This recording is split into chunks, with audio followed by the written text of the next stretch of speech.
Branded a gold digger. She wasn't liked. Many people thought she was a hard-nosed American out for what she could get. Labeled a ruthless social climber. Delighted, Your Royal Highness. She made an effort always to acquire both money and status. Denounced as an adulterer who plunged the monarchy into crisis. I think she was the most hated woman in the British Isles. For 80 years, Wallis Simpson has been portrayed as calculating and manipulative. Don't worry about me, I know what I'm doing. Loathed the establishment. If she were what I call a respectable whore, somebody who the prince could occasionally see in secret, I wouldn't mind that. And detested by the royal family. She's unsuitable as a friend, disreputable as a mistress, and unthinkable as a wife! But re-examine the evidence, and a different Wallis emerges. A victim, not a villain. If he abdicates, every woman in the world will hate me. The person in Britain will feel he has deserted them. She did not want him to give up the throne. She was perfectly prepared to step aside. Emotionally blackmailed by a king. We can't be together. If you leave, I shall kill myself, do you hear? Is that what you want? I shall kill myself! She really did not want to be saddled for the rest of her life with this desperately needy child. And almost destroyed by one man's obsession. She thought this was a harmless infatuation which perhaps might end, and she'd got in too deep and couldn't get out. Based upon private letters, diaries, and personal testimony, this is Wallis Simpson's life, from her point of view. People often wonder whether it was a great love story or a tragedy. From her abusive first marriage in America to her second marriage to London, her chance meeting with Edward, Prince of Wales, and his infatuation that would tear her life apart. I definitely think of her as a woman trapped.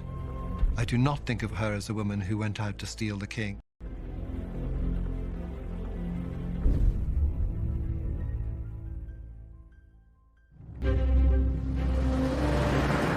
December 1936. On the eve of Edward VIII's abdication, one woman pleaded with him not to give up the throne. That woman was Wallis Simpson. Please, don't do this. It's too late. The abdication papers have been drawn up. Wallis was accused of stealing the king from his country. But unknown to the public, she was desperate for a way out, even at the 11th hour. She didn't want to be the one blamed for this man falling in love with her and becoming obsessed by her. She wanted out, and he wouldn't allow her to leave. He refused, and he kept on refusing. I swear I'll be gone from this place and your life. Please, don't throw it all away. I can't see or the South Seas. But wherever you go, I will follow you. David, what have you done? She discovered too late that nothing was going to persuade him to accept any kind of compromise. Wallis was 40. She was scared, vulnerable, and at the center of the world's biggest scandal. But why did she feel trapped by the king? And how had events spiraled beyond her control?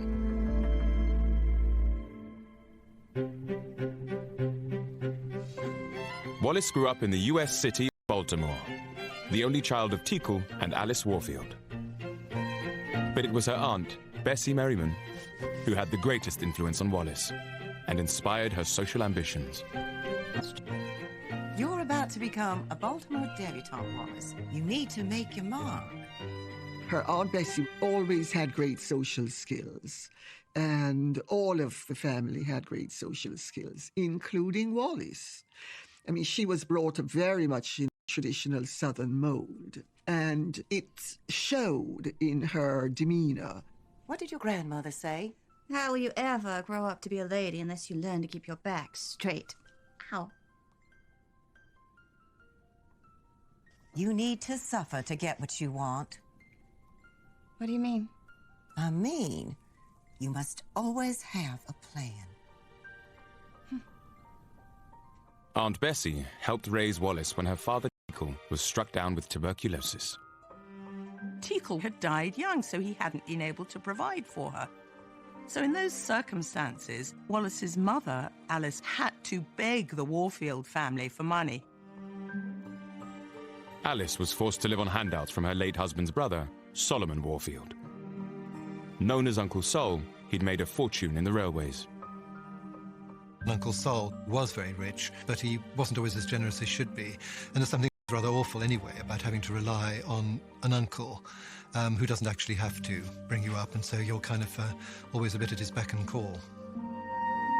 Uncle Sol's money did help pay for Wallis to attend a good school. They prepared their girls to enter Baltimore society.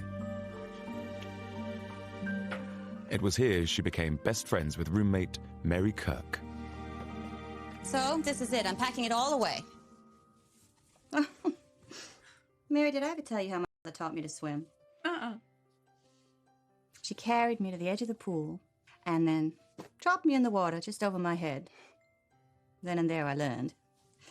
Sink or swim. Oh, I love Mrs. Astor and Mrs. Vanderbilt. Mary, now is not the time for fools and the trappings of little girls. We need to make our mark. She grew up very much with a sense of wanting to climb to where she felt she belonged.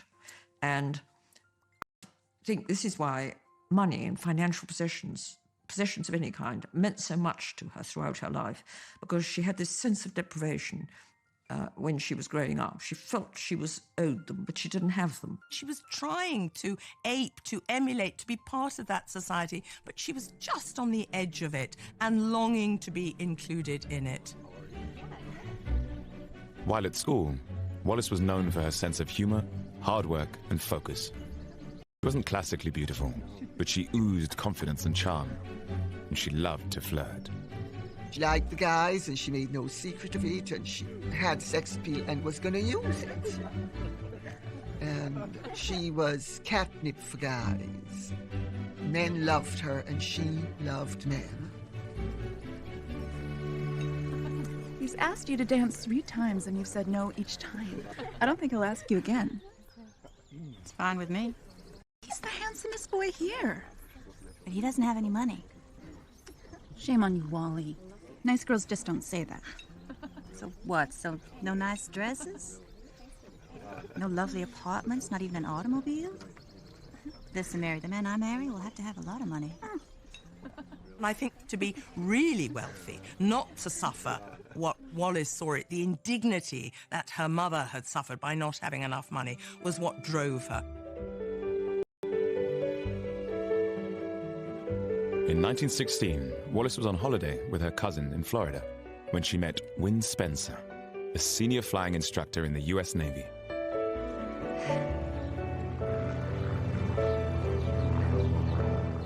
Win Spencer was dashing and charming and good-looking, and, like all bad boys, he had the aura of danger about him.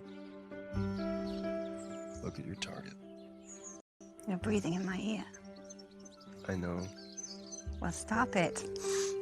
Someone might see you. See me breathing in your ear? Yes, Win Spencer. You're here to help me with my golf swing. Your Uncle Sol likes me. Says I have my feet on the ground. Mm-hmm. Well, that's good for him. My mother says an airman's wife has no permanent home, constant change of station, and long nights alone waiting for her husband to return. What do you say to her? I said that's exactly what appeals. Wallis was just 19. Win was 8 years older, far more worldly and mature than the college boys she was used to. It was a whirlwind romance, and they married later that year. Not exactly the grand marriage her parents might have imagined for her, but she was probably swept off her feet. My attraction to Win is intensified by the glamour and novelty of flying. He and the other officers seem to me to belong to another race of men. Godlike creatures descended to Earth from a strange and adventurous realm. I didn't know how much security she would have thought that she was going to get with a man like Win Spencer, but I still think it was more to get away and start a new life than anything else. In her later writings, Wallis said her decision to marry was as much about independence as affection. Although my love for Win Spencer was real enough, there also lay in the back of my mind a realization that my marriage would relieve my mother of the burden of my support. I think Wallis was looking to escape the ties of money that she felt were ridiculously limiting her choice of action in life by being tied to Uncle Sol. As an officer's wife, Wallis was expected to entertain. She quickly threw herself into the social life. to her, Wynne was a heavy drinker. Their marriage was in trouble right from the start. Here, let me Wallis later wrote in her memoirs, I was to become aware, before our brief honeymoon was finished, that the bottle was seldom far from my husband's thoughts, or his hand. She married somebody who turned out to be an alcoholic, who used to beat her. His drinking fueled his violence, and his violence fueled his alcoholism.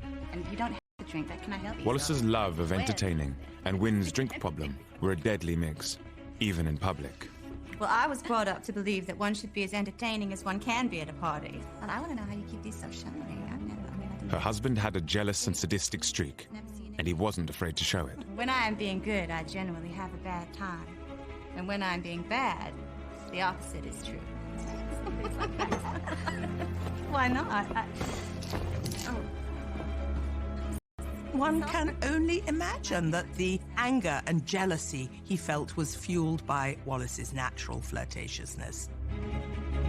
Wynne's alcoholism was a major problem in the marriage, but not the only one. Of course, nobody knows why Wallis couldn't have children. I think probably they were sexually incompatible, and that Wynne Spencer found that deeply frustrating, and Wallis, of course, being inexperienced, didn't know how to deal with this. For a while, Wallis did what other abused women of the time were expected to do. She put up with it. She tried repeatedly to stop it one night in 1921. What is this? Oh, don't start. You said you'd cut down. Just can it, will you? So what? Cutting down just means hiding it from me? No, in my book, it means a wife minds her own damn business. Please. Wynne, this isn't doing you any good.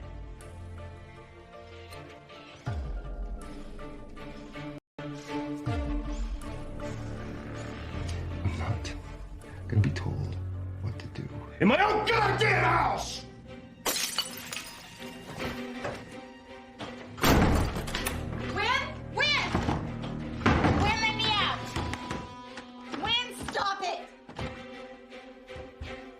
I think it was deeply unpleasant, and he was a strong man who wanted his own way. I think you can probably imagine the level of abuse. Wallis was desperate to leave her husband, but in the 1920s, divorce for a woman meant poverty and shame. For now, there was no escape.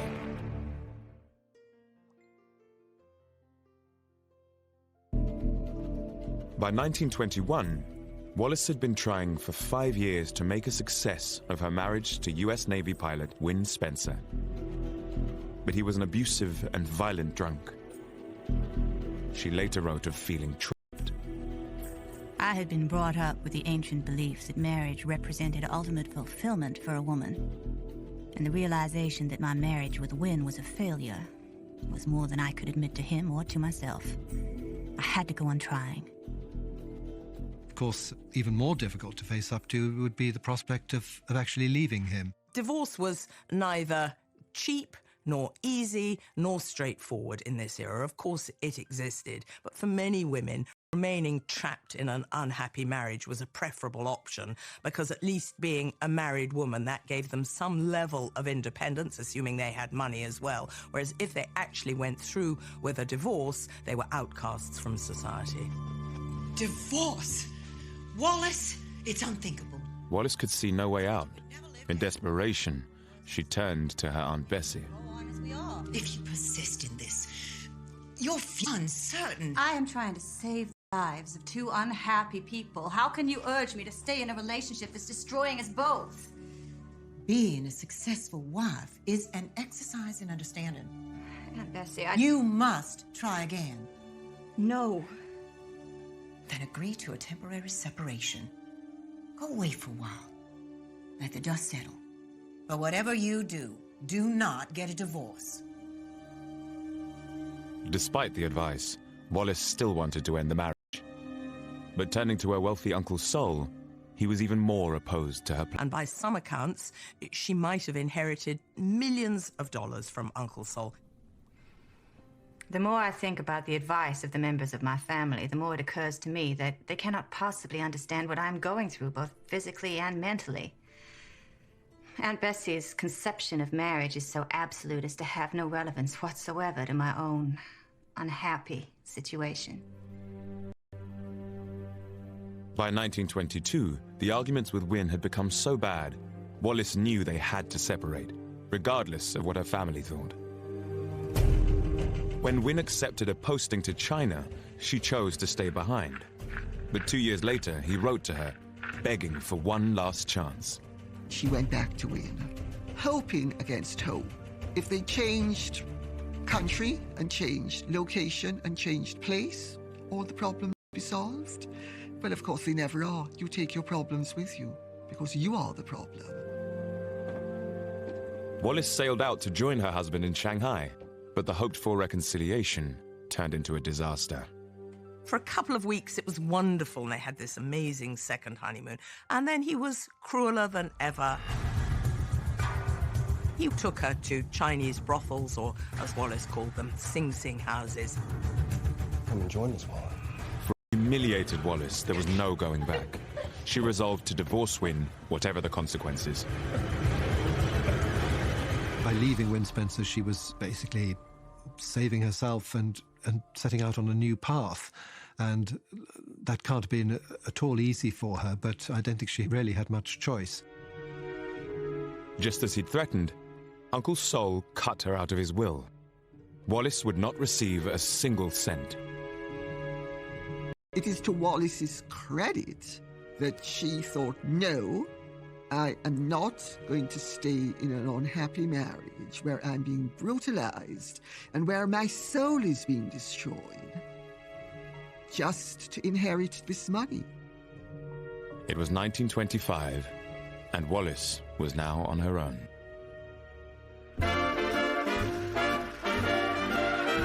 Returning to America, Wallis would have to wait another 2 years to be legally eligible for the divorce. During that time, she met up with her old school friend, Mary Kirk, now married and living in New York.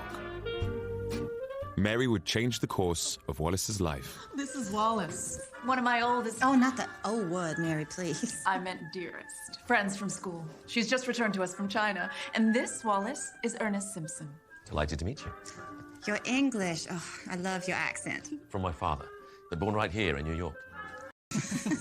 I don't think my grandmother ever invited a Yankee into her house. Mind you, she also said never allow a man to kiss your hand or he'll never marry you. Thanks for the warning. I'll try to bear that in mind. Ernest Simpson worked for his father as a shipping broker. He was a naturalized Briton who'd served in the Coldstream Guards. When he met Wallis, he'd just separated from his wife after 4 years of marriage. I think Ernest was completely blown away by Wallis's charisma.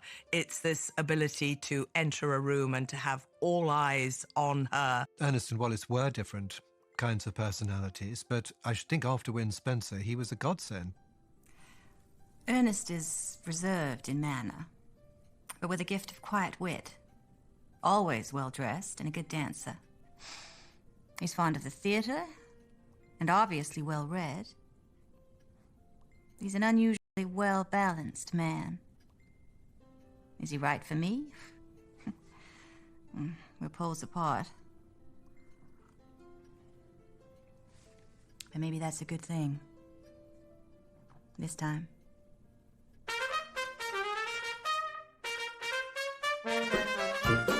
Wallis and Ernest's friendship became a love affair. Although she was wary of becoming emotionally involved, he was impatient. By December 1927, Ernest had a new job in the pipeline and plans for a new life. I've spoken to my father, and it's definitely happening. You knew it was coming. I want to run our London offices. So soon? Come with me. You're free, I'm free. We could... In what capacity? Well, as my wife. Wallis, will you marry me? Wallis didn't say yes straight away after Ernest proposed. After all, no woman says yes straight away. She wanted some time to think. This was a big decision. She asked her friends what they thought. And after all, she didn't want to make the same mistake twice. Well, if you're having doubts... Doubts are a luxury, Mary. Do you love him? I'm very fond of him. And he's kind, which will make a contrast to you-know-who. I think I shall settle into a fairly comfortable old age. You sound like you've given up. I just want to be looked after, Mary, and Ernest can do that. I can't go wandering the rest of my life. I feel so tired of fighting the world all alone and with no money. Definitely. The best and wise... The opportunity to start again in London because of his English parentage, and I think she hoped to put the past behind her, to entertain, to make a new life and a new start. Ernest and Wallis moved to England in 1928, marrying in Chelsea on the 29th of July. They moved into a spacious flat at 5 Bryanston Court, just off Marble Arch, taking on a maid, a cook, and a chauffeur. Both were determined to make a success of life in London. Thank you, Cynthia. That'll be all. But Wallis knew they were outsiders. She felt her American confidence and assertiveness might work against her. What is it, darling? I was just thinking about my mother. I do miss her. I'll never forget what she said to me about you. My mother? Just after we got married. She said, now let me get this right. You must remember that Wallis is an only child. Like explosives, she needs to be handled with care. I can see where you get it from. She always taught me to speak my mind. I think you should be yourself. Well, that doesn't work here. English women must never forget their second-class status and always remember to bite their tongues.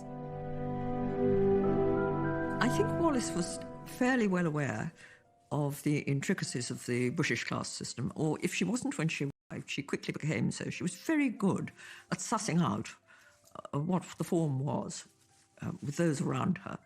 And on the other hand, she did have a natural American frankness, which people seemed to like. And also, because she was American, they would have excused it. Ernest already had society connections from his days as a Coldstream Guardsman. But it was his sister, Maud Carr Smiley, who swept him and Wallis into the scene. Maud Carr Smiley had married into the British and, in fact, Irish aristocracy and had made extraordinary inroads into society. So she was really the stepping stone. She was very eager to help her younger brother, Ernest, and his new bride. I don't believe you. It's absolutely true. We just got talking, and I told her you'd been teaching me about British history. And she said, well, do you? I said, well, badly. At golf, and it gets worse. And then she said, well, you must come to the house this weekend. And that's when the penny dropped. And that's when the penny dropped. She's Lady Sackville West. And you had no idea you were talking to a fanatical bridge and golf-playing aristocrat? Absolutely none. You're such a liar, Wally. And fortunately... Get on in society and establish themselves as interesting people. Ernest and Wallis succeeded. Throughout 1930, their social circle expanded, mixing with the diplomats, bankers, and members of the aristocracy. Those connections would soon change the course of history. They were about to open the door to the most glamorous figure in all of British society. The King's eldest son, Edward, Prince of Wales. Delighted, Your Royal Highness.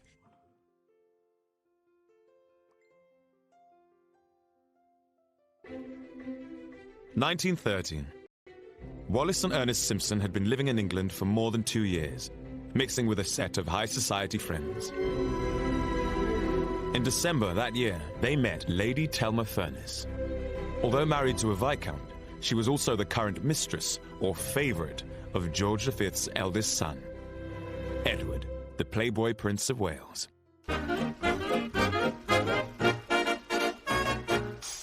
He rather rejoiced in the nickname of the Playboy Prince. He was young, dashing, intelligent, articulate, all the qualities his father rather lacked. He possessed in spades. He delighted in conducting a vigorous nightclub life and wearing the wrong clothes in the wrong place at the wrong time. He wore sort of Fair-Isle sweaters and open-neck shirts and caps on the side of his head, sort of winked to the girls and a lot of nudge, you know. He was the dazzling new thing. He was film star of royalty. He liked anything modern. gramophones, dancing the Charleston, wide-trousered clothes rather than narrow ones like his father. Bright check suits, anything to go against the grain. Edward had courted a string of married women, and Lady Telma was the latest. In January 1931, she was hosting a weekend event at her home in Leicestershire. In order to be seen with her, the Prince of Wales always needed a chaperone for their weekends away, and often the chaperones were different people, so Telma thought one weekend she'd invite her American friend Wallis Simpson, who was newly married to Ernest. As the day approached, Wallis was suffering from a heavy cold. But she wasn't going to pass up the chance to meet the heir to the throne. Wallis, are you sure you should be going? After what I spent on hair and nails? Come on, Telma. Oh, show me again. So, you put your foot behind you, and then this. Well, I just don't think Americans are built for curtsies. Can't I just make him a cocktail? Protocol, Wally. Oh, shush. The prince doesn't give...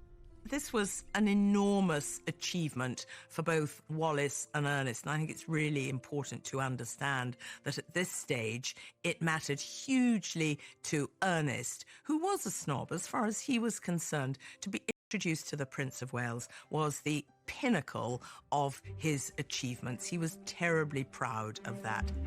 For the Simpsons, the day was memorable, but for the wrong reasons. When introduced to the prince, known as David to his family and friends, Wallis was typically forthright. Told you, like a darn freezer. Always skimping on the fires.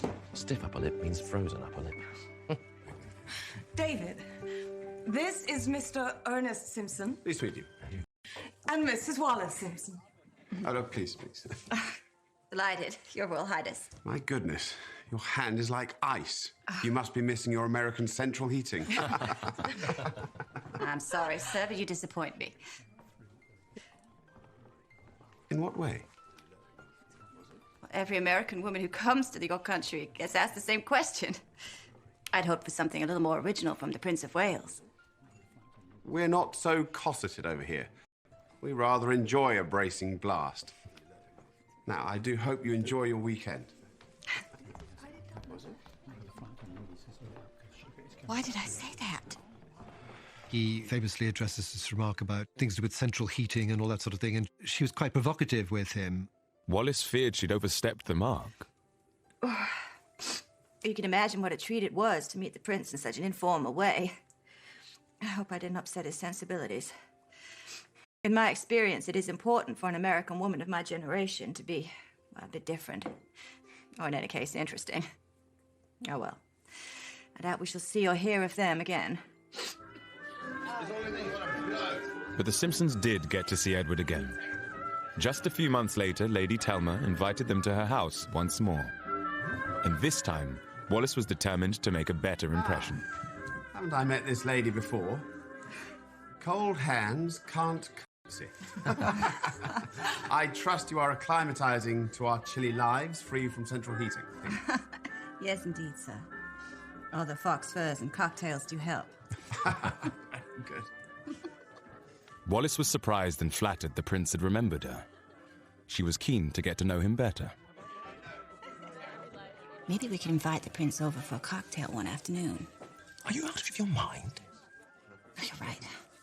We'd have to build up to it gradually. I didn't mean that. Best to do it through Telma. He's the Prince of Wales, Wallis. Why on earth would he want to come to us? In fact, Ernest had underestimated the calendar, and in June that year, they were even presented to the king. Now, this is extraordinary for a divorcee to be presented at court, and it was only because of Telma encouraging Wallis and Telma even lending Wallis her clothes that she was able to be presented to the king. Following the ceremony at Buckingham Palace, the couple bumped into the prince again. By now, Wallis was bold enough to extend an invite. Mrs. Simpson, what a delightful gown. But, Your Highness, I understand that you thought the lights made us all look ghastly. I had no idea my voice travelled so far. Please, allow me to make it up to you. Could I offer you a lift home? Well, thank you. That would be perfect. Would you like to come up for a drink before continuing on? I'm afraid I have an early start in the morning. But I would very much like to see your flat one day. I'm told it's charming. It might give me some ideas to brighten up the fort. If you'd be so kind as to invite me another time. Of course. Please.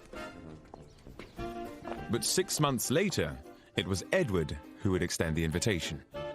In January 1932, he asked them to a weekend gathering at his own home, Fort Belvedere in Windsor Great Park.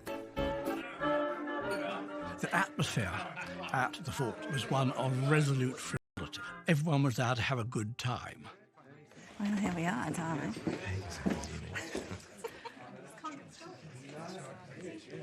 This being your first visit to the fort, I thought I'd tell you the rules. There are none. Stay up as late as you want, get up when you want. David, I feel like dancing. Put on a record.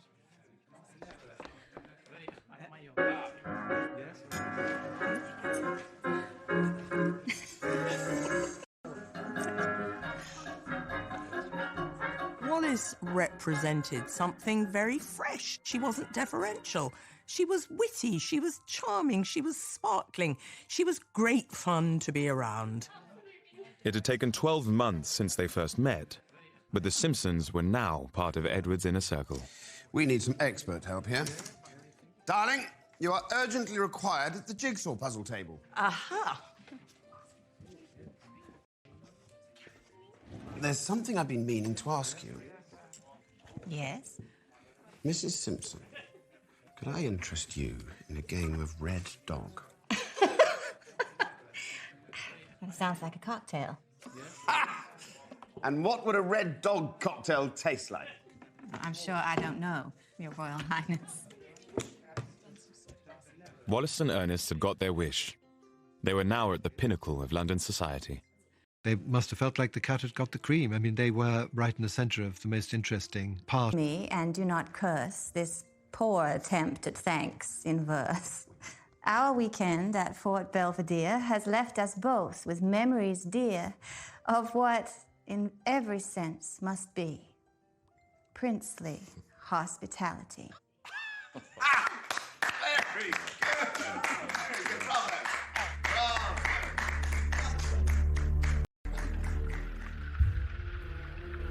But just as they reached the top of the social ladder, the Simpsons' finances suffered a dramatic downturn.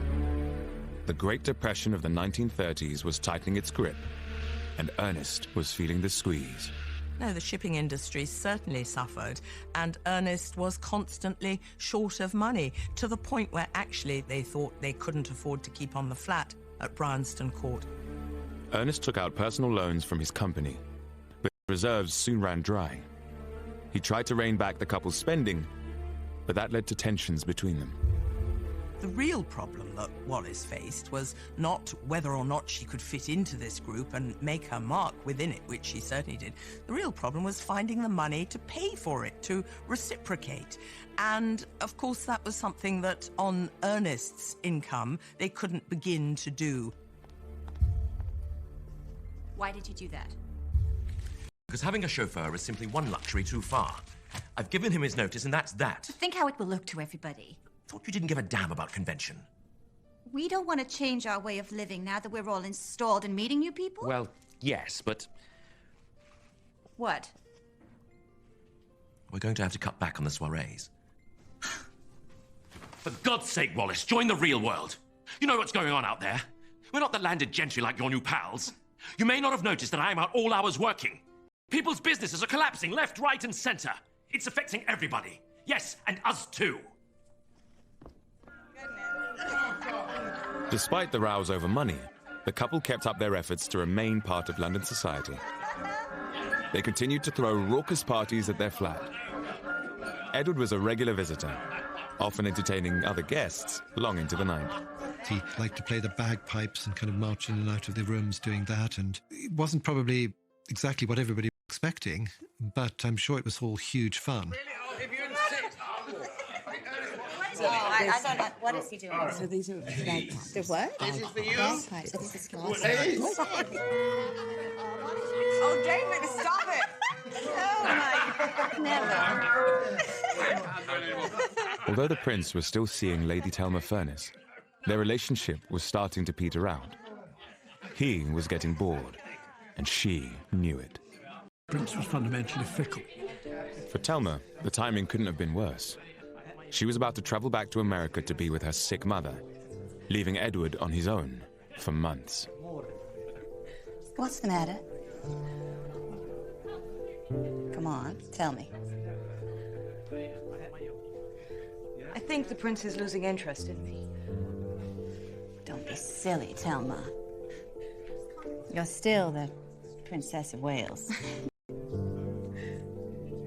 He's going to be lonely while I'm away. Wallis, won't you look after him? See he doesn't get into mischief.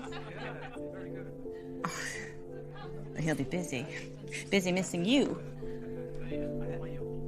But of course, Thelma, I'll look after the little man. Thelma made the great mistake of asking her good friend Wallis to protect her interests and entertain the Prince of Wales while she was away. Just talk about folly. In Thelma's absence, the prince's relationship with Wallis changed dramatically. Even though he counted her husband as a friend, he was clearly attracted to her. They had interests, genuine interests and connections on a human level that neither one had realized before. And Wallis's great gift with him as well was he could speak about things to her and she listened and she responded. I am curious, Your Highness, to know what a prince's working day consists of. Really? It'll just bore you. On the contrary, I couldn't be more interested. Imagine having to make 1,000 speeches and never once being allowed to say what you really think yourself. It must be very difficult. Modern age needs a modern monarchy. I just find myself frustrated and blocked at every turn. You know, Wallis, you're the only woman who's ever shown any interest in my job. Of course, Edward lapped this up. It's wonderful for him. And he finds in Wallis somebody who's deeply and totally sympathetic and prepared to listen, however boring it is, however much time it takes. In her memoirs, Wallis would later recall this moment as a turning point. It was as if a door had opened on the inner fastness of his character. What I now saw in his keenness for his job was not dissimilar to the attitude of many American businessmen whom I had known. I sensed in him something that few around him could have been aware of. A deep loneliness. Soon Edward would... He fixed upon her with an obsessive compulsiveness that swept everything else aside.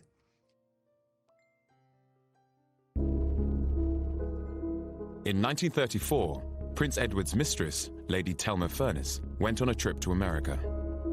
He immediately switched his attentions to her friend, Wallis Simpson. Over the next few weeks, Edward attended a series of dinners and parties at the apartment Wallis shared with her husband, Ernest. As they got to know each other, he used to love going round to their flat and having drinks and things, and he felt very sort of comfortable and happy there. The Simpsons had once both craved the prince's attention. Bye. But now, Ernest was starting to tire of constantly entertaining him. Was that him, again? Yes. The little man is coming over. I have so much work to do tonight. Can't you put him off? Certainly not. Just excuse yourself at some suitable point. The prince won't mind. Are we really the only people who can entertain him? Well, don't you think he deserves a little place where he can just be himself? You talk about him like a bird with a broken wing. What's got into you? It's a very difficult thing if the Prince of Wales's eye falls upon your wife. What do? Do you prevent her from being his friend in any sense at all? She would have been much more difficult to take up with if she had not had a complacent husband. And so in a way, Ernest Simpson was a necessary part of the picture. Due to heavy work commitments, Ernest would often leave Wallis to entertain Edward by herself. There was gossip, but she insisted they were merely friends. I am not in the habit of taking my girlfriend's beau. The prince and I are together a lot, and of course people are going to say things. I think I do amuse him. I'm the comedy relief, and we like to dance together. But I always have searched around, so all is safe. But Edward saw it differently. Lady Telma had been away for 2 months. As soon as she returned, he made it clear their relationship was over. I'm sure she intended to resume her position as before, but by then, of course, Mrs. Simpson had become much closer to the Prince of Wales, and unfortunately, such was his way that once somebody disinterested him, he just iced them out. He was not kind to her. He didn't let her down gently. He suddenly tells his telephone operators no more phone calls are to come through. She's just immediately removed from the scene. In Telma's place, Wallis had become the new object of the prince's affections. Edward now started to invite. There were also lavish days at the races. But at Buckingham Palace, his relationship with Wallis was causing the king and queen concern. They thought she was a vulgarian, a commoner, an American. Hard to say which of those was worse. And, of course, were horrified by the fact that she'd been divorced, because if you were divorced in those days, you would not have got asked to the palace. Make sure Mr. and Mrs. Simpson are not invited to any Silver Jubilee function. And I don't want to see them in the royal enclosure at Ascot. The king thought Wallis had an extraordinary hold on his son and heir. Not surprisingly, he was suspicious of her.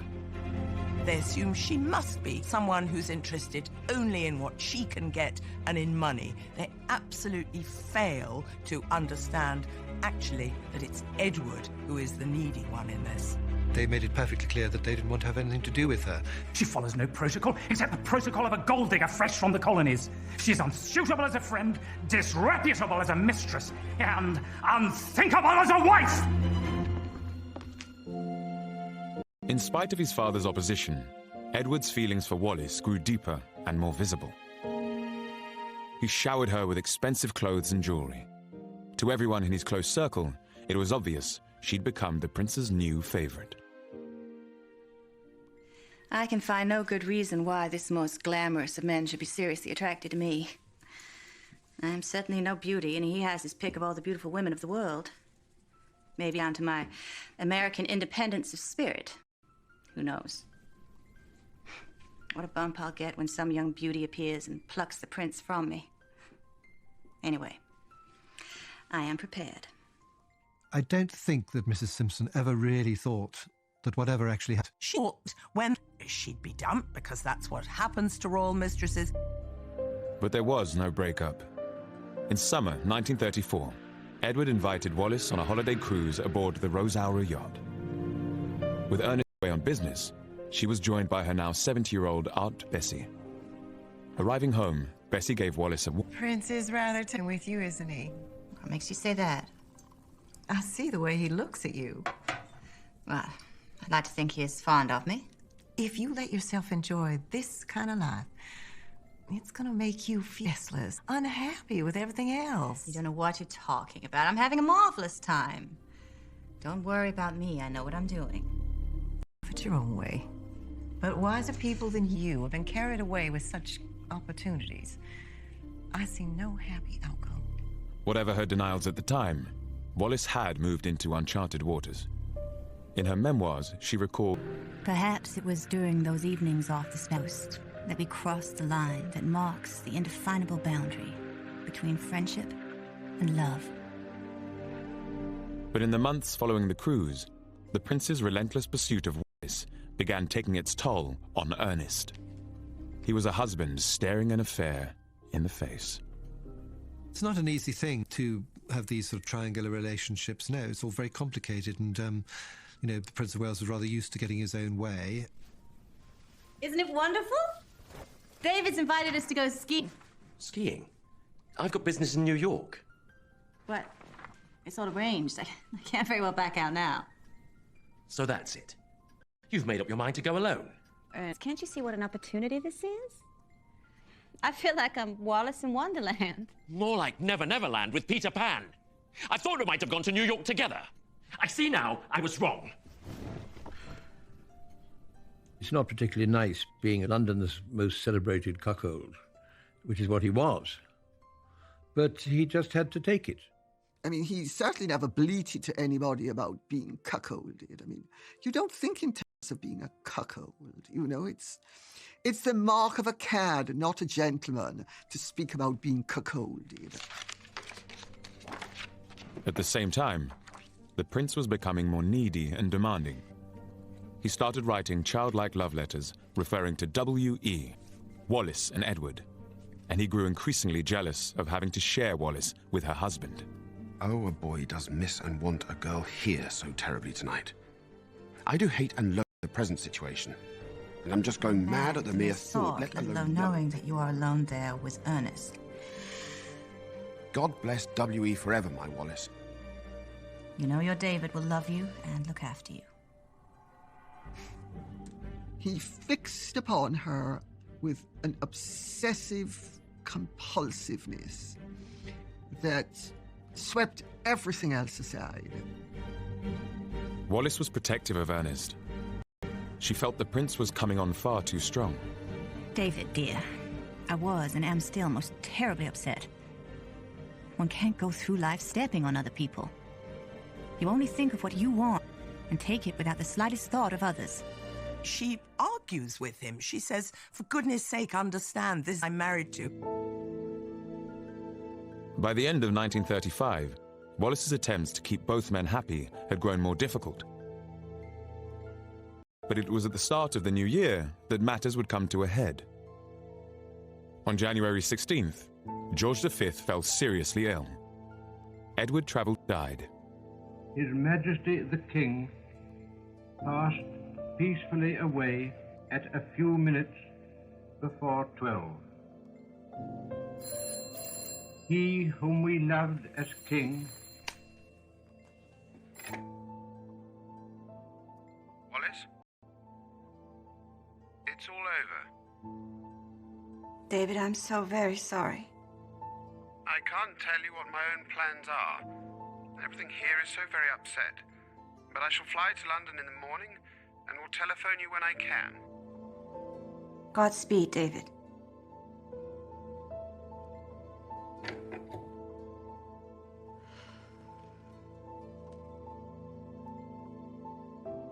God save the king. I suspect that is the last time we shall be hearing from him. I think she thought it would end now because it would no longer be acceptable for her to be the mistress of a king. But it doesn't happen like that because actually Edward's need for her is greater. It's pathological. It's obsessional. Edward tightened his grip on the woman he loved. As he prepared to be crowned king, he was determined that Wallis should be his queen. Britain was about to be engulfed in crisis. If the government is opposed to our marriage, then I am prepared to go.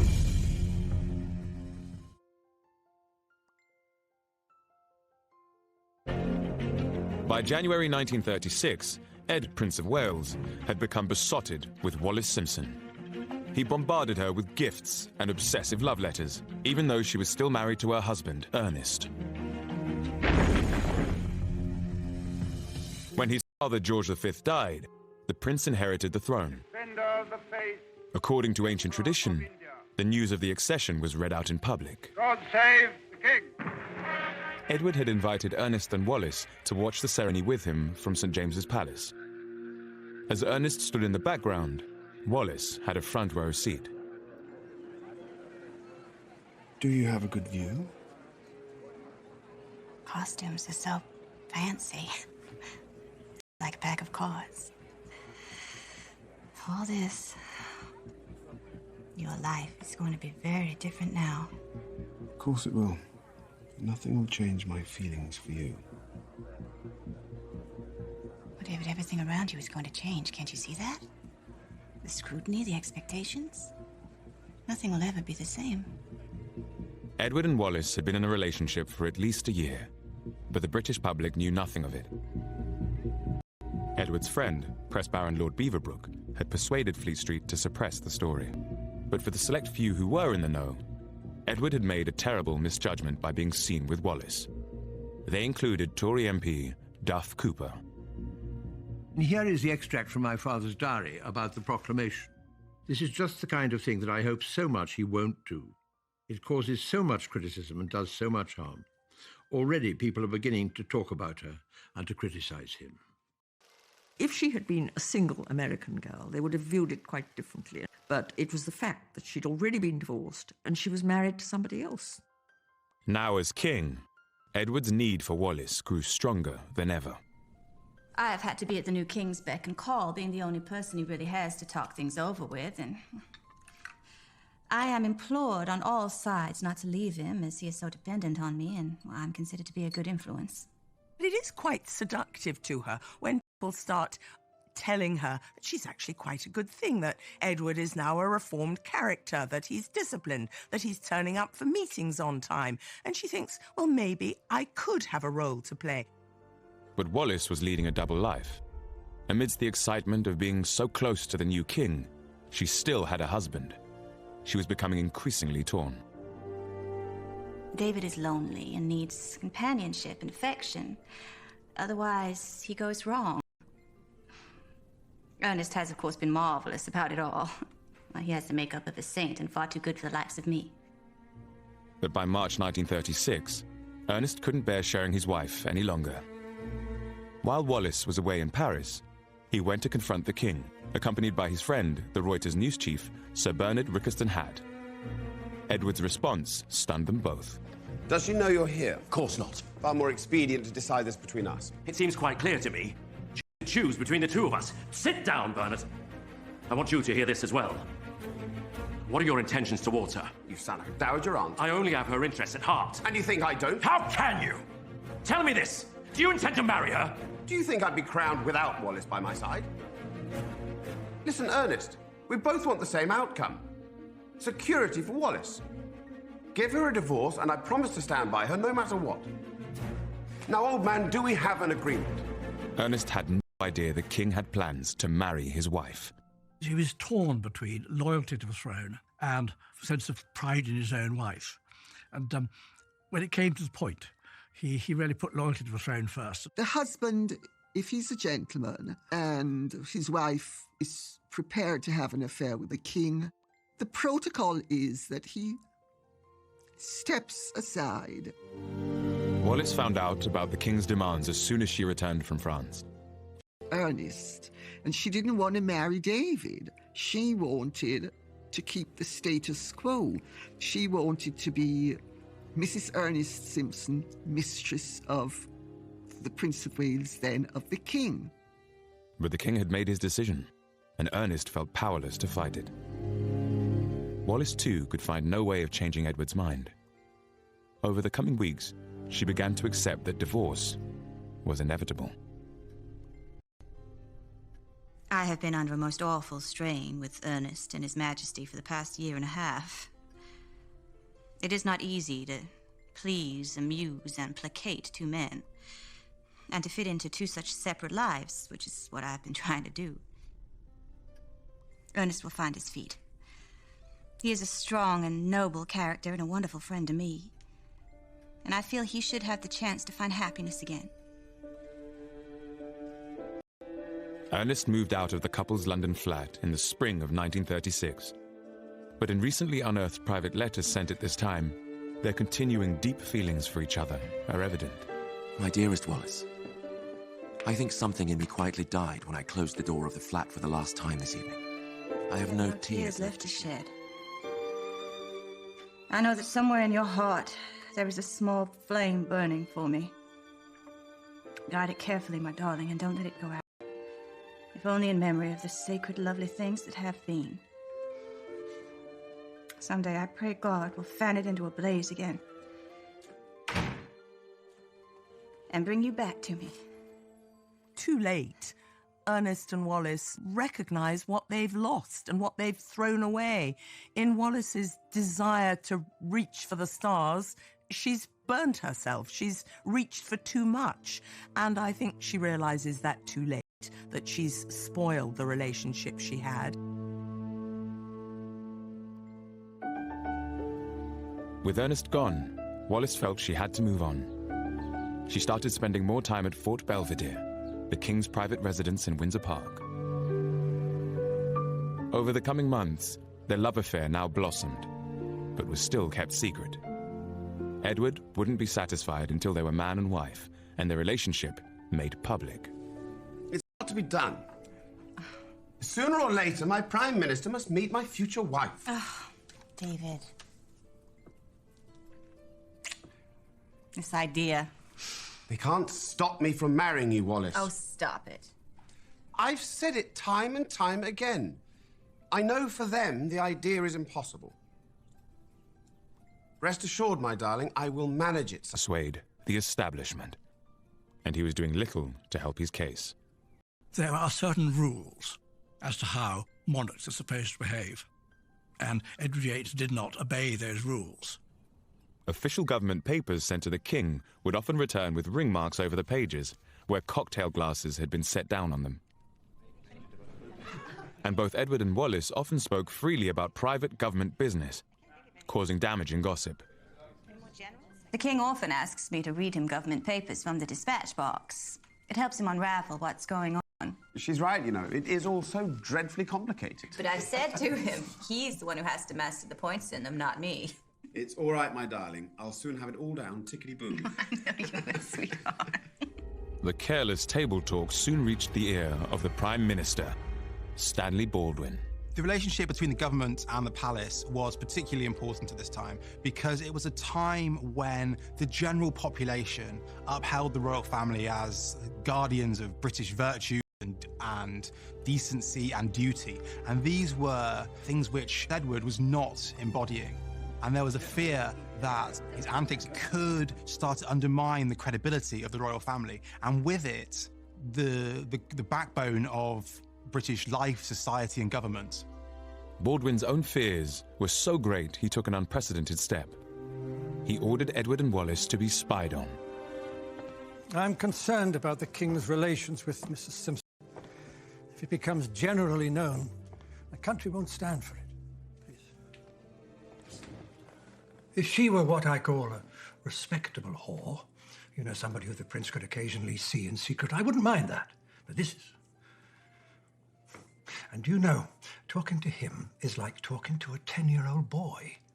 He doesn't seem to grasp the issues at stake. He seems almost bewitched. I have never in my life met anyone so completely lacking in any sense of the beyond. He asked Special Branch to start following her, to checking up on people with whom she's met, she's spoken with. The investigation revealed some disturbing findings about Wallis's social circle. Some of Wallis's friends were known to be at least sympathetic to the far right in Britain and even in Germany. For Baldwin, this was enough. He began restricting the amount of sensitive information that went before the eyes of the king. But by then, Edward and Wallis were also under surveillance by the media. Their affair was about to be exposed to the world, and Wallis's life would be torn apart. I am plastered all over the papers, accused of the most awful things. Can't you see? We can't be together.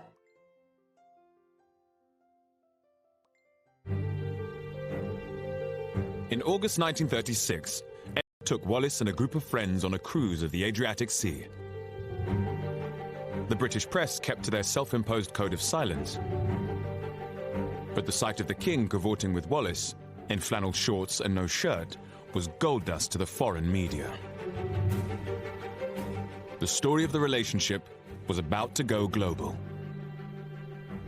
The international press made hay with this. You can't imagine a better story of an unmarried king with his girlfriend, who still at that time is married to someone else.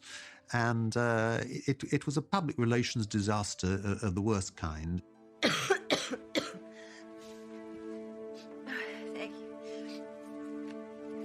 Following the cruise, Wallis was laid up in bed with a heavy cold.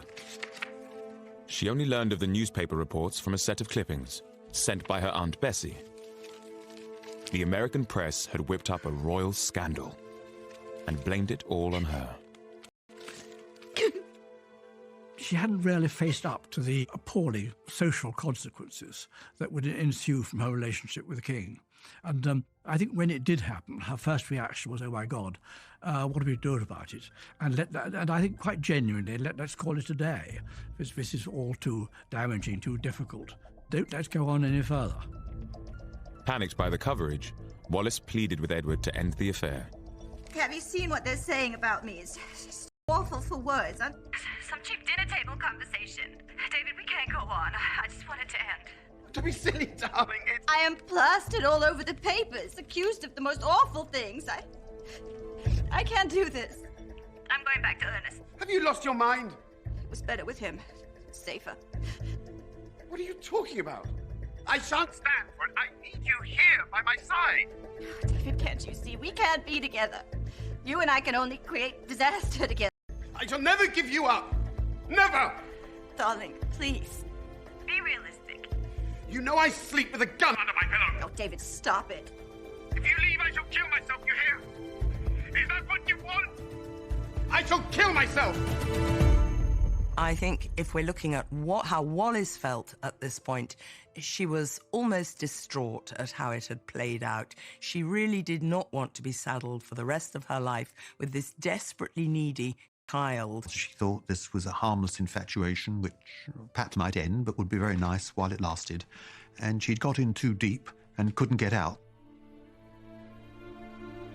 Events were now moving quickly.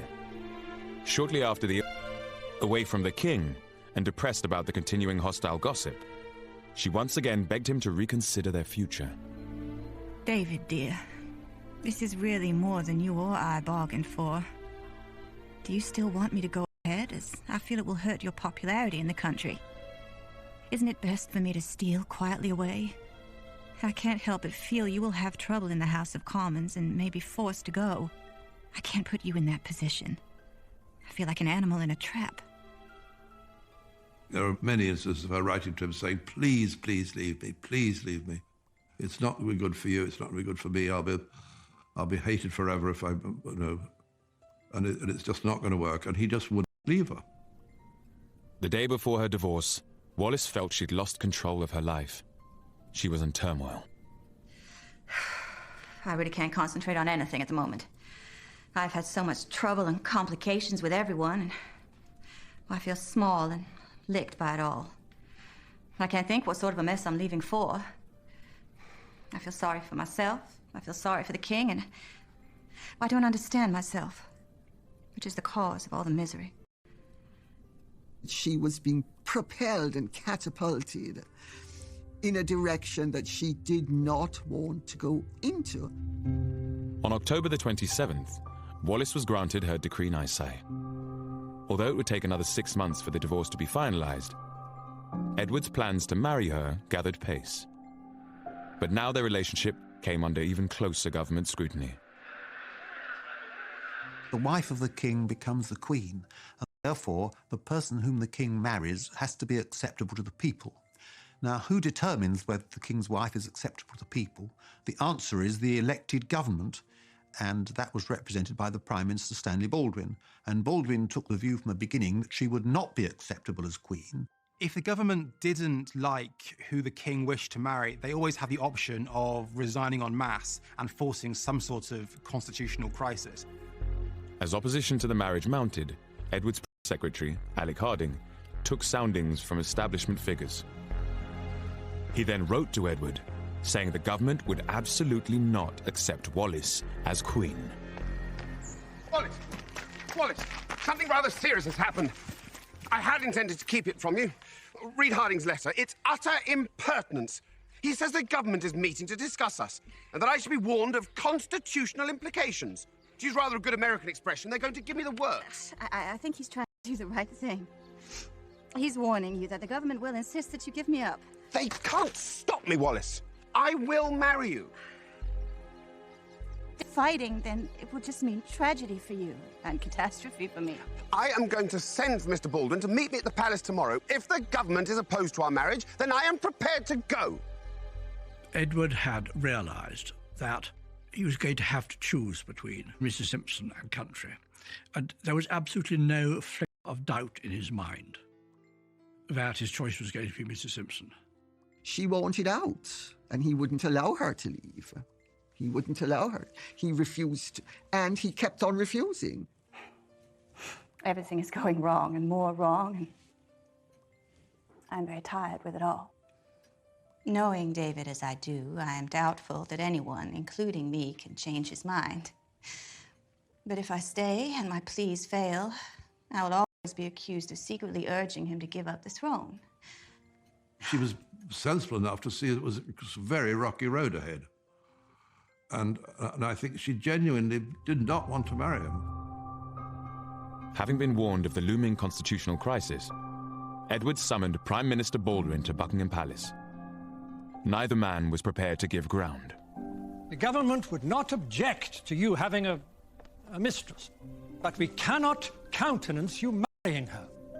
Now, I would suggest we go ahead with the coronation, and then perhaps you would have some time to reconsider. Prime Minister, I cannot entertain such a proposition. I would be crowned with a lie on my lips. Then I'm afraid I see only 3 ways of finding a resolution. You finish your relationship with Mrs. Simpson and remain king.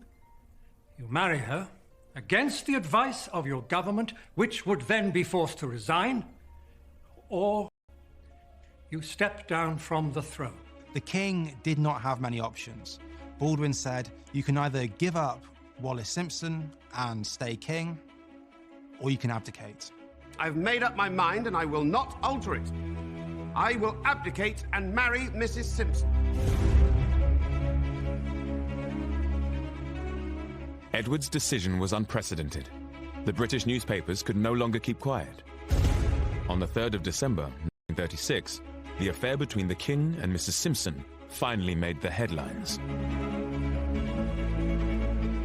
And the press verdict on Wallis was damning. Have you seen this? Yes. It's not good, is it? Good.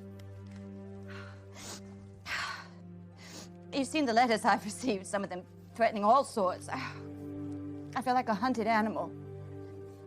I had no idea it would be anything like this. Darling, we just have to hold our nerve. You don't seem to understand. They're not just attacking you personally. David, it's still not too late to reconsider. I'm begging you. It's impossible. I can't change what's in my heart. This was the first time the British public had heard of Wallis Simpson, let alone that their king was intent on marrying this American divorcee. I think she was the most hated woman in the British Isles and seen as a wrecker, a destroyer, a thief.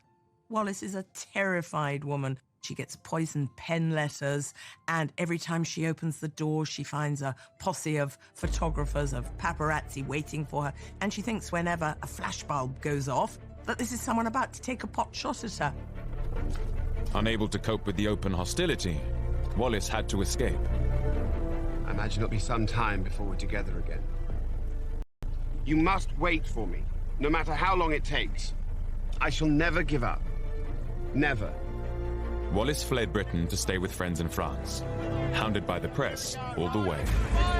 I think she made a tactical error in leaving, because once she left, David could do exactly as he pleased, and did. Wallis's Aunt Bessie had been visiting her niece when the news of the affair broke. In spite of everything, sir, are you really determined to marry my niece? I am, Mrs. Merriman. Even if it means giving up the throne? I cannot, with a full heart, carry on my duties in this loneliness that surrounds me.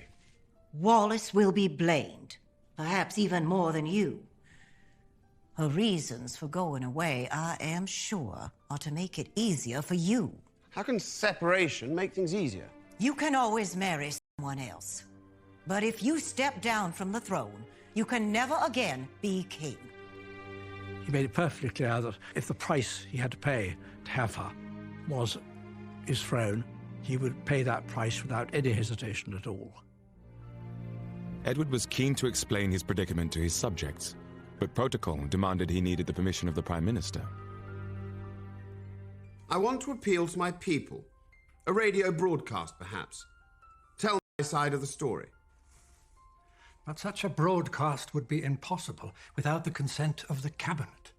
Every single utterance Your Royal Highness makes must be on the advice of ministers, who would then take full responsibility for every word, and that will not be forthcoming. Now holed up in the south of France, Wallis was in despair. The attention from the press didn't let up, and the poisoned pen letters kept coming. The letters I receive are so cruel. I said to David, it is too heavy a burden for me to carry. The British people are absolutely right in not wanting a divorced woman for a queen. If he abdicates, every woman in the world will hate me. And every person in Britain will feel he has deserted them.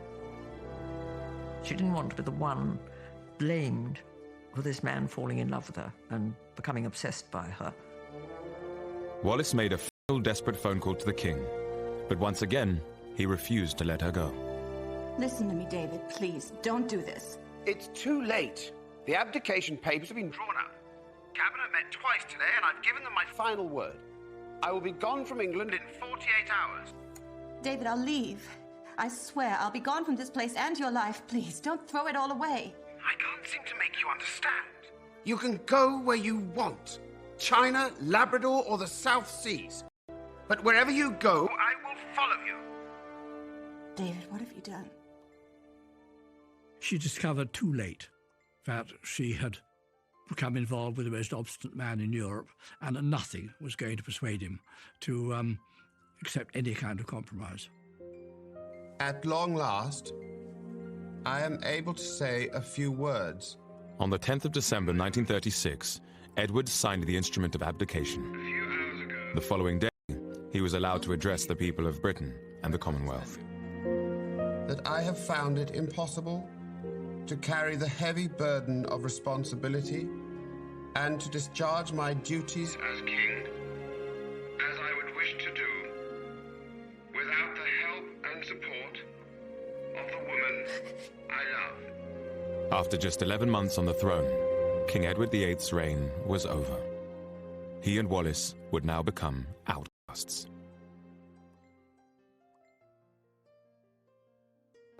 With the UK gripped by a constitutional crisis, Wallis Simpson had begged her lover, King Edward VIII, to leave her and remain on the throne. But he insisted he couldn't remain monarch without her by his side. Following his abdication, Edward was made Duke of Windsor by his brother, the new king, George VI.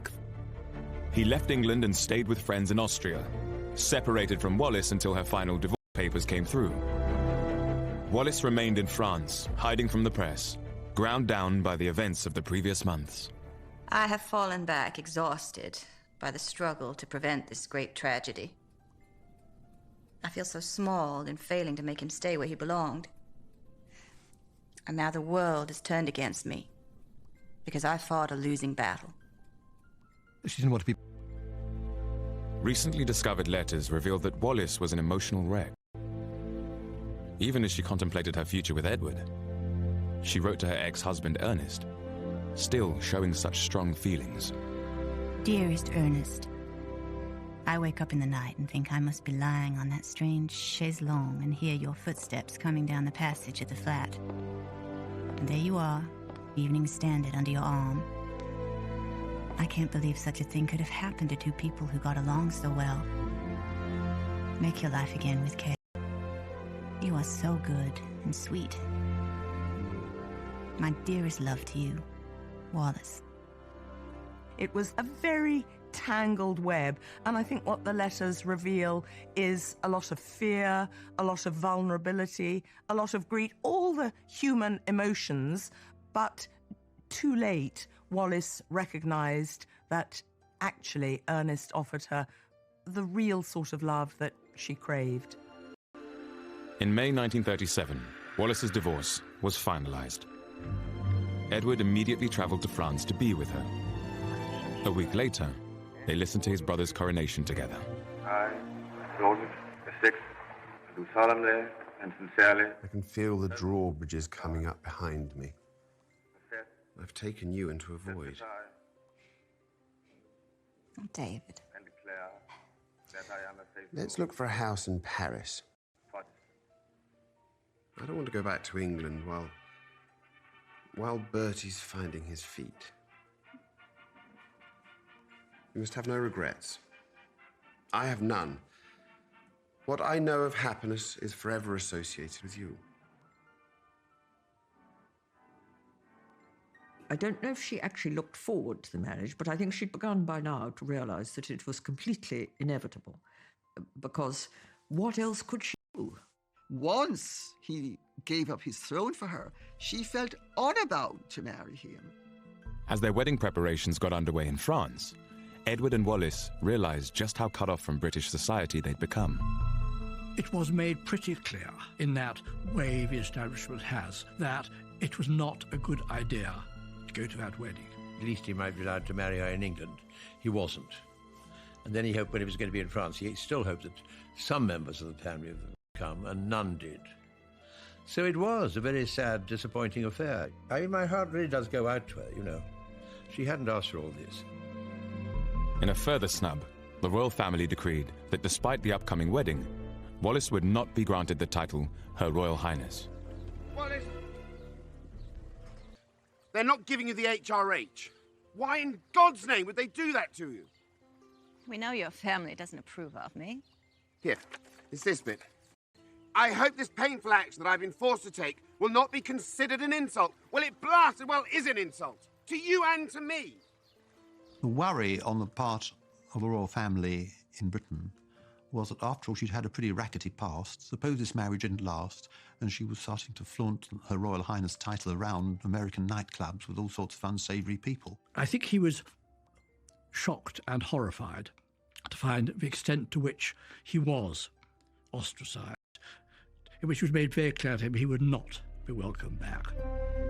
On June the 3rd, 1937, the full extent of the establishment's ruthlessness became clear. Only 7 guests came to the wedding of a man who had been the King of Great Britain and ruler over a quarter of the world. He found a dodgy clergyman who was prepared to come out and perform the wedding, and there were just a handful of friends, and it must all have been extremely depressing. If they ever needed any evidence as to how things were going to be in the future, they certainly got it that day. There is a sense in which an empty chasm yawns. What on earth can they do with their lives from now on? At the outbreak of World War II, Edward was made governor of the Bahamas. But when peace came, he resigned, and no further official position was offered. He and Wallis returned to France, setting up home in a rented mansion in Paris. For the next 3 decades, they effectively lived in a self-imposed exile. He could have come back any time he wanted, but he made it quite clear that he would not come back unless his wife was made a Royal Highness and received by the King and Queen, and this was recorded in the court circular. And they did neither of those things, so he stayed away. And he went on staying away for the rest of his life, basically. Cut off from British society, Wallis had to invent a new life with Edward. She used to say his day had been managed from he was a baby down to the last second. All of a sudden, there were no private secretaries, equerries, lady clerks. There was this tremendous void. And she had to create a way of life for them that filled these voids and filled his diary. And Wallis did just that, coming up with a plan that would take the world by storm. She realized that her and Edward had marketability. They were at the center of what became known as the greatest love story ever told. In the 1950s, both the Duke and Duchess published their memoirs. These became instant bang. It was on their terms. They became fashion icons, invited all over the world as guests on the A-list celebrity circuit. She dressed beautifully with all the best designers, and, I mean, books and books have been produced about the Duchess of Windsor as a woman of style. She was a master of telling couturiers how she should look. I think she was a very great influence on clothes at the time. And of course, American magazines loved her. They were their royalty. After transforming herself and her husband from shamed outcasts to style icons, Wallis had at last found the fame and adulation she desired. Darling, I only ever look left. I don't suppose you know who Marilyn Monroe's publicity agent is. I have all the newspapers each day, and I see she's pushed me off the front pages. Still, we'll soon be back on top. They ended up having a very glamorous life, and it gave him something to do. And this was, in any event, the life that she had been born to and brought up for. And she simply had it on, in some ways, a rather more famous level than she would have had it had she remained Mrs. Wallis Simpson. Just as she had learned to do as a child in Baltimore, Wallis always made a memorable entrance and a lasting impression. She could not have been more polite. She took the trouble to remember my name, which was extremely unimportant. Third secretary is very flattering. She just appeared at our table and she said to me, "Hi, I'm Wallis." I always curtsied to her as well as to him, because I was of the view that she was Her Royal Highness, the Duchess of Windsor, irrespective of any ruling to the contrary. She talked and talked and talked about that. She told me the whole story of the whole abdication. And I thought, my God, I must remember this. I'm getting this out of the horse's mouth. You know, this is absolutely extraordinary. It's wonderful. Of course, I'm far too drunk. I remembered absolutely nothing the next morning at all. But the Duke and Duchess's new lease of life arrived late and didn't last long. In the late 1960s, Edward was diagnosed with throat cancer. He died in Paris on the 28th of May, 1972.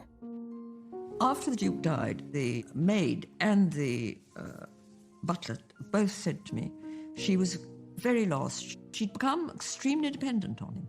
She was so used to having him around. Where else would she have got that level of adoration from? Dear, dear David, my own sweetheart. A girl and a boy used to be so happy together. God bless W.E. forever, we used to say.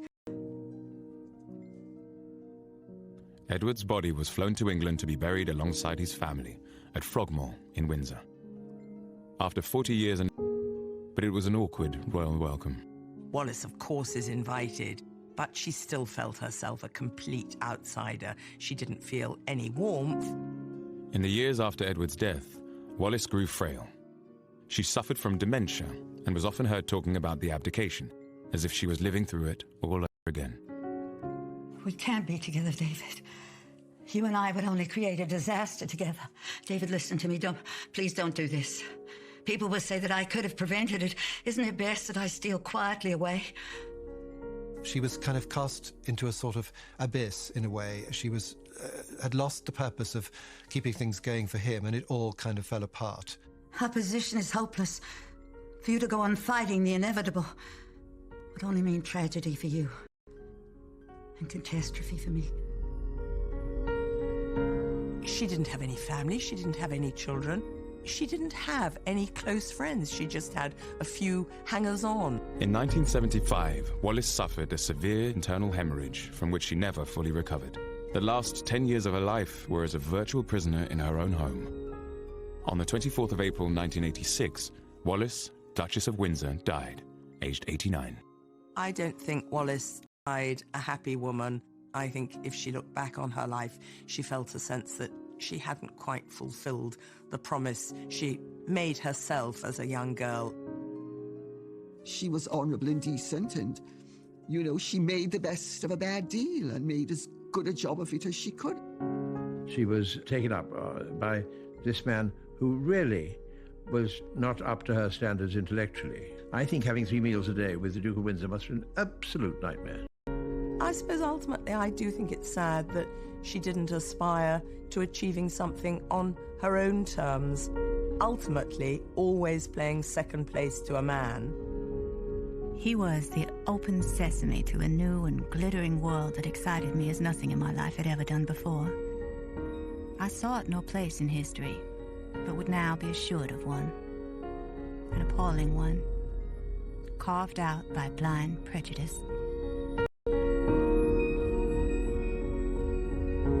After the break, we're headed to Leeds, where Marvin Humes and Maya Jama are getting ready to host the biggest night in the urban music calendar, the Mobo Awards 2017.